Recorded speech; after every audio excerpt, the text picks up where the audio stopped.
বিসমিল্লাহির রহমানির রহিম। আসসালামু আলাইকুম ওয়া রাহমাতুল্লাহ। ইভামন কিচেন থেকে আমি রাবেয়া আহমেদ ইভা আপনাদের সবাইকে জানাচ্ছি শুভেচ্ছা। আজকে যে রেসিপিটি করব সেটি হচ্ছে একটি ভর্তার রেসিপি। আর এটি হচ্ছে লেবু পাতা। লেবু পাতা ভর্তার রেসিপিটি আজকে আমি আপনাদের সাথে শেয়ার করতে যাচ্ছি। তো রেসিপিটি ভালো লেগে থাকলে অবশ্যই লাইক, শেয়ার ও কমেন্টস করে পাশেই থাকবেন। আর যারা চ্যানেলটিকে সাবস্ক্রাইব করে আমার পাশে আছেন তাদেরকে জানাচ্ছি অসংখ্য ধন্যবাদ। আর যারা এখনও আমার এই চ্যানেলটিকে সাবস্ক্রাইব করেনি তারা অবশ্যই আমার এই চ্যানেলটিকে সাবস্ক্রাইব করে পাশে থাকবেন ইনশাআল্লাহ, সেই আশাটাই রাখি।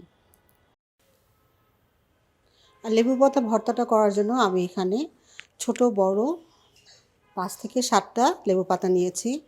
আপনারা আপনাদের ইচ্ছে মতো যে পরিমাণ বানাতে চাচ্ছেন সেই পরিমাণ অনুযায়ী পাতাটা নিয়ে নেবেন।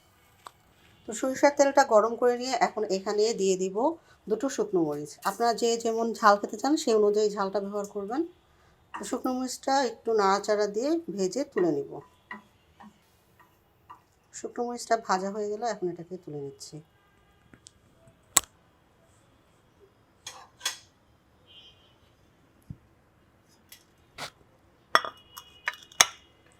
এখন এখানে দিয়ে দিব পেঁয়াজ কুচি। এখানে আমি 2টা পেঁয়াজ নিয়েছি। পেঁয়াজগুলোকেও হালকাভাবে একটু ভেজে নিব।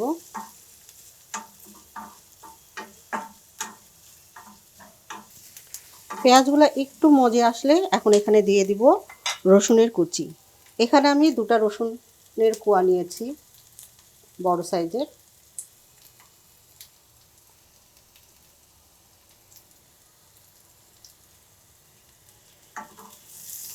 এখন এগুলোকে একটু বাদামি করে ভেজে তারপর তুলে নেব।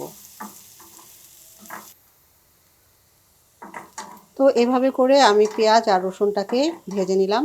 এখন এটা চুলা বন্ধ করে নামিয়ে নেব।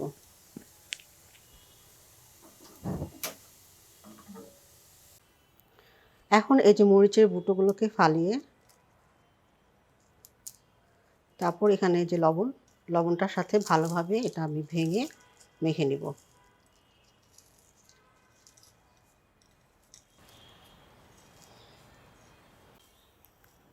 আর সাথে 2টো কাঁচামরিচ এইভাবে একটু ভেঙে এটাকে তেলে ভেজে নিয়েছি, সেটা আর আপনাদেরকে দেখালাম না।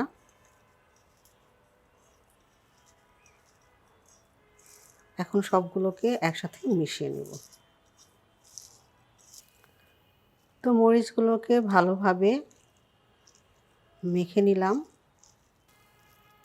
আপনারা চাইলে কিন্তু এটা কাঁচা পেঁয়াজ আর কাঁচা মরিচ দিয়েও করতে পারেন। সেই ক্ষেত্রে রসুনটা না দিলেও চলবে, কারণ অনেকেই কিন্তু কাঁচা রসুন খেতে পারে না।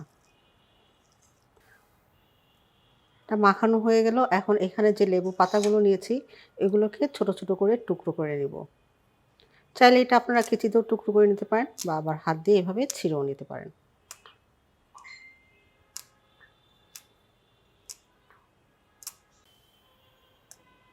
তো এভাবে করে আমি সবগুলো পাতাকেই ছোট ছোট টুকরো করে নিলাম। আর মাঝখানে যে শীটটা থাকে সেটা কিন্তু আমি ফেলে দিয়েছি। আর এখন যেহেতু করোনা সবার ঘরে ঘরে, শুনলেই ফোন দিলে বা আশেপাশে থেকে খবর আসতেছে যে করোনা ঘরে ঘরেই প্রায় এখন সবাই করোনায় আক্রান্ত হচ্ছে। আল্লাহ সবাইকেই হেফাজত করুন। তো করোনায় কিভাবে আমরা একটু সাবধানে থাকব আর কি কি করতে পারি, আমরা ঘরে বসেই কি কি জিনিস করতে পারি, মেনে চলতে পারি, সেটার একটা ভিডিও আমার চ্যানেলে দেওয়া আছে। সেটার লিঙ্কটা আমি দিয়ে দিব, আপনারা চাইলে দেখে নিতে পারেন। আর এর জন্য করোনার জন্য কিন্তু আমাদের প্রচুর ভিটামিন সি খেতে হবে। এজন্য আপনারা এই ভর্তাটাও খেতে পারেন। আর ভিটামিন সি জাতীয় যত খাবার আছে সেগুলো অবশ্যই আপনারা রেগুলার করবেন। মালটা, তারপর হচ্ছে লেবু, আর এখন দিয়ে দেব একটু লেবুর রস।